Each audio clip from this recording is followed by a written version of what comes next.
السلام علیکم ورحمۃ اللہ وبرکاتہ۔ کیا آپ نے کبھی یہ سوچا کہ میں دن رات دعا کرتا ہوں مگر اللہ سنتا کیوں نہیں ہے؟ کیا میری دعا رد ہو گئی؟ یا شاید اللہ مجھ سے ناراض ہے؟ لیکن حقیقت اس سے بالکل مختلف ہے۔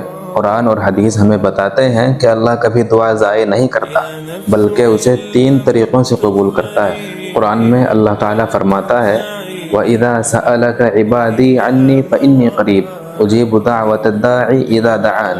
جب میرے بندے تم سے میرے متعلق سوال کریں تو کہہ دو میں قریب ہوں، میں دعا کرنے والے کی دعا قبول کرتا ہوں جب وہ مجھے پکارتا ہے۔ مطلب صاف ہے، اللہ سنتا ہر بندے کی ہے، لیکن قبولیت کا انداز وہ خود طے کرتا ہے۔ جیسا کہ نبی اکرم صلی اللہ علیہ وسلم نے ارشاد فرمایا، جب بندہ دعا کرتا ہے تو اللہ اسے 3 طریقوں میں سے کسی ایک میں قبول کرتا ہے۔ یا تو اسے فوراً دے دیتا ہے، یا اس کی مصیبت کو اس کے بدلے میں ہٹا دیتا ہے، یا اسے آخرت کے لیے جمع کر لیتا ہے جب اس بندے کو اس کا بہترین اجر دیا جائے گا۔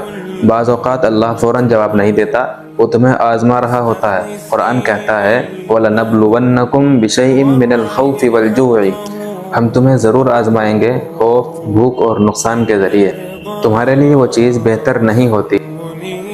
وَعَسَىٰ أَن تَكْرَهُوا شَيْئًا وَهُوَ خَيْرٌ لَكُمْ، ممکن ہے تم کسی چیز کو برا سمجھو حالانکہ وہ تمہارے لیے بہتر ہو۔ دعا کی قبولیت کے کچھ آداب ہیں۔ حلال رزق رکھو، حرام کمائی دعا روک دیتی ہے۔ عاجزی سے مانگو، کیونکہ عاجزی اللہ رب العزت کو بہت زیادہ پسند ہے۔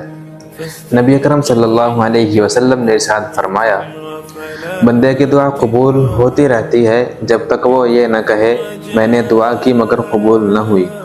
اللہ کبھی دعا رد نہیں کرتا، وہ یا تو وہی دے دیتا ہے یا اس سے بہتر دیتا ہے، یا آخرت میں وہ انعام بنا دیتا ہے۔ اس لیے مایوس نہ ہو، کیونکہ اللہ تاخیر کرتا ہے مگر انکار نہیں کرتا۔ آئی ہوپ یہ ویڈیو آپ حضرات کو پسند آئی ہوگی اور آپ حضرات سمجھ گئے ہوں گے کہ اللہ تعالیٰ کبھی دعا کو رد نہیں کرتا اگر وہ اخلاص کے ساتھ مانگی گئی ہو۔ اللہ اسے 3 طریقوں سے قبول کرتا ہے، یا تو فوراً دے دیتا ہے، یا اس کے بدلے بندے کی مصیبت کو ٹال دیتا ہے، یا اللہ اسے آخرت کے لیے ذخیرہ بنا کر رکھ لیتا ہے۔ یہ ویڈیو دوسروں کے ساتھ بھی شیئر کریں تاکہ جو لوگ دعا سے تک چکے ہیں وہ دوبارہ اللہ سے مانگیں۔ آج کے لیے بس اتنا ہی، مجھے دیجیے اجازت۔ اللہ حافظ۔